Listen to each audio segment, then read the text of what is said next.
Hey, it's Ethan Skolnick for 5 on the Floor on the 5 Reasons Sports Network. This is the latest season ticket. Now, we saw Jimmy Butler miss the 2 preseason games the Miami Heat had, play in the season opener, which was up in Orlando, a Heat loss, hurt his ankle, then he aggravated the ankle injury in the first half at home against New Orleans, which was a Heat win. The Heat played reasonably well without him, although they struggled some offensively, held on, and beat the Pelicans in the second half. Now, here's the information that I have.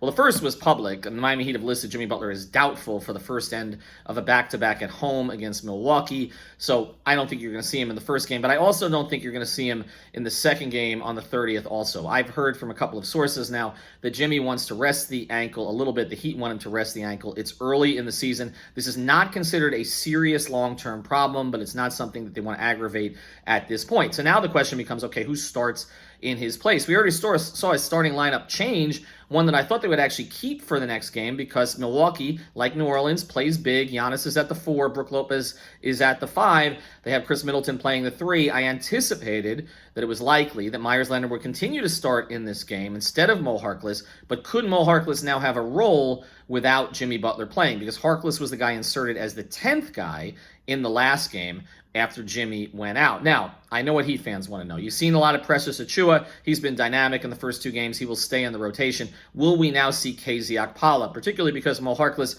doesn't have Butler's playmaking ability, but KZ may have a little bit of it, so would Spoelstra be prepared to unleash him? Or would he play someone like, I don't know, Kendrick Nunn a little bit more, because after not playing Kendrick Nunn in Game 2, Nunn played 8 minutes in Game 1. Spoelstra talked very positively about Nunn today. I think he could be a possibility. I do not think that you're going to see Goran Dragic inserted in the starting lineup.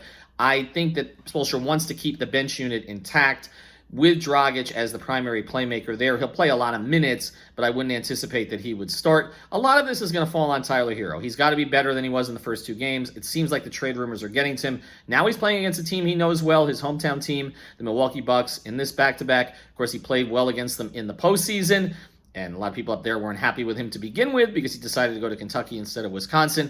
So this is always a big game for Tyler, and they need more from him. Got to get the trade rumors out of his head, thinking too much about whether to shoot or pass. He's just got to play his game. If it doesn't go well, it doesn't go well. They've got other options, but they need Tyler Herro to play free. He has not looked over the first couple of games like he's playing free. So that's the news. Jimmy Butler should likely be out a few days. I'm not expecting like 2 to 3 to 4 weeks, but I think it's going to be longer than just the first game of this back-to-back. Wouldn't be surprised at all if it's the first 2 games. And, of course, the Heat schedule doesn't get easier. They got Dallas this week also.